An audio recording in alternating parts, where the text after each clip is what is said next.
최근 한 방송인이 30년간 자신의 수익과 회사를 관리해주던 형이 수많은 재산을 횡령하였다며 형을 고소한 일이 벌어졌습니다.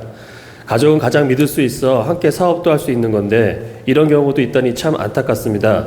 가족과 사업을 할 경우엔 어떤 점을 유의하고 점검하며 해나가야 할지 스승님의 현명한 법문을 청합니다.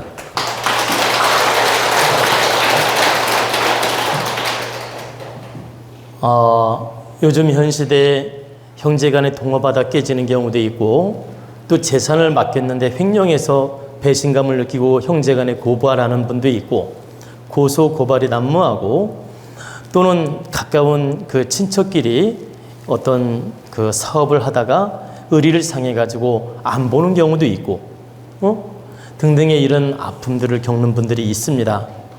근데 우리가 바르게 분별해야 될 것은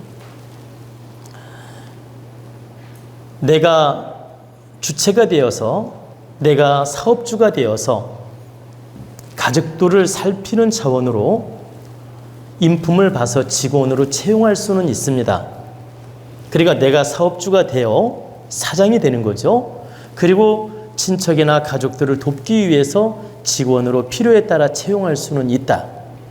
근데 이때도 반드시 인품을 점검해서 채용을 해야 서로가 득이 되지, 친척이란 이유로, 가깝다는 이유로, 혈연이란 이유로 함부로 직원으로 채용하거나 중용을 맡기게 되면 나중에는 빼도 박도 못하게 됩니다. 자르고 싶어도 자르지도 못하고 정리하고 싶어도 정리도 못하고 울며 겨자 먹기 역할이 됩니다. 그럼 그 울며 겨자 먹기 역할이 서로가 득이 되느냐? 결과적으로는 의리 상하고 감정 상하고 또 일도 제대로 안 이루어지고 그래서 결과적으로는 나쁜 쪽으로 끝나는 경우가 있습니다. 그래서 우리는 가족끼리 동업을 하는 것도 매우 조심을 해야 되고 또 가족끼리 공동 투자도 조심을 해야 되고 또 가족끼리 직원으로 쓰는 것도 절대 함부로 하면 안 됩니다. 오히려 남들보다 더 냉철한 잣대로 분별을 해야 됩니다. 예를 들면 일반 직원들을 채용할 때 그 인품이나 능력이나 어떤 그 사람의 어떤 됨됨이, 질량 이런 걸 점검을 할 때 70% 점검을 했다면 가족 친척인 경우에는 100% 점검하는 마음을 가져야 됩니다. 일반 직원을 뽑을 때 70만 점검하고 참고했다면 가족은 오히려 100% 점검하는 마음으로 신경을 써야 된다. 또한 직원으로 쓸 때하고 동업을 할 때하고 투자를 받을 때는 또 개념이 달라집니다. 자, 내가 사업주가 되고 직원으로만 단지 뽑을 때는 70%만 점검해서 써도 관계없습니다. 직원으로만 쓸 때는. 근데 공동투자이거나 동업 형식이거나 어떤 투자를 받아서 함께 사업을 하거나 이럴 때는 100% 점검을 해야 된다. 점검을 해서 그 사람의 마인드, 성격, 질량, 모든 조건을 완벽하게 갖추었을 때는 할 수 있지만 이런 게 왠지 어긋나거나 문제점이 있거나 감정적이거나 어떤 인격적이거나 이런 것들이 결함이 있을 때 그러니까 감적, 인격, 질량 이런 것들이 결함이 있을 때는 절대 친척 간에 동업을 하는 것도 아니며 형제 간에 돈을 투자하게 하는 것도 아니며 형제 간에 친척 간에 합작하는 게 아니다. 그리고 내 돈 번 자산을 형제한테 맡기는 것도 아니고 또 친척에게 맡기는 것도 아니고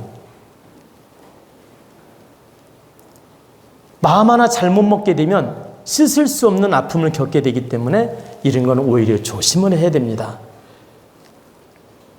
그래서 딱 구분을 짓는다면 첫째, 친척, 형제 가까운 사람한테 어떤 중요한 일을 맡길 때는 100% 신중하고 점검하는 마음이 필요하고, 내가 사업주가 되어서 단순직으로 직원으로 쓸 때는 70%만 점검을 해도 되고, 또 동업이라든가 투자라든가 아주 깊게 인연을 맺을 때는 100% 점검을 해서 바르게 운영을 해야 된다. 그리고 친척이 장단점이 있습니다. 장점으로는 인격이 훌륭할 때는 더 믿을 수 있고, 내 마음처럼 움직여줄 수 있고, 내 속마음까지도 부끄러움 없이 대할 수 있어요. 그리고 최소한 환경 조건이 인연이 깊기 때문에 쉽게 배신할 염려도 없고, 쉽게 외면할 염려도 없고, 그만큼 그 혈연 관계이기 때문에 환경 조건이 쳐다보고 있기 때문에 그만큼 믿을 수 있는 조건이다. 그래서 어느 정도 인품이 갖추어지고 조건이 맞을 때는 믿을 수 있다는 장점이 있다는 뜻입니다. 그런데 여기서 믿을 수 없는 조건이거나 인품이 갖추어지지 못했거나 사자가 끼어 있거나 분별력이 부족하거나 욕심으로 가득 차 있는 친척을 동업을 하거나 직원으로 쓰게 되면 그 피해는 오히려 남보다 훨씬 커집니다. 그 백을 믿고 더 나쁜 짓을 할 수도 있고, 더 도둑질을 할 수도 있고, 도둑질을 하는 거 알면서도 빼도 박도 못하고, 나중에는 못된 짓을 해도 소송도 못해요.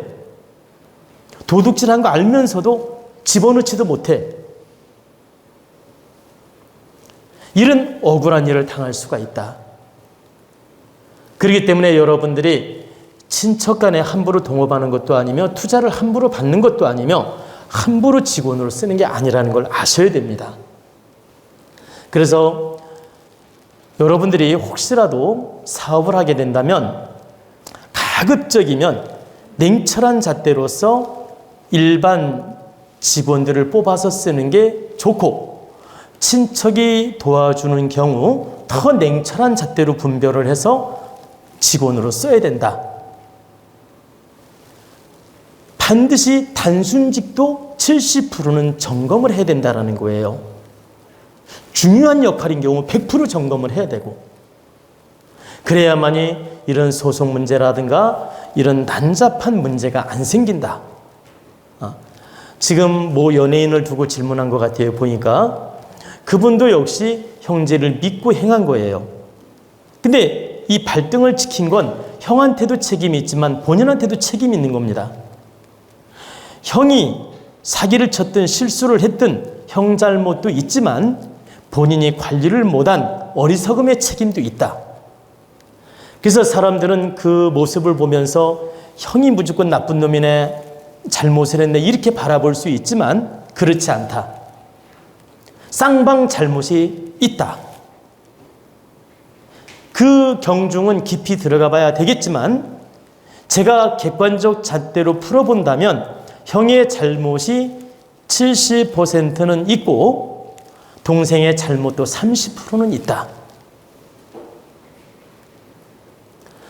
서로가 운용 잘못을 했든 무지했든 너무 지나치게 믿었든 살피지 못한 책임도 본인한테 있는 것입니다.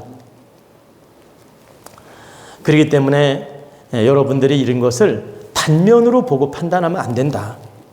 반드시 그 속에는 양자 책임이 있고 양자 잘못이 있다는 걸 알아야 된다는 뜻입니다.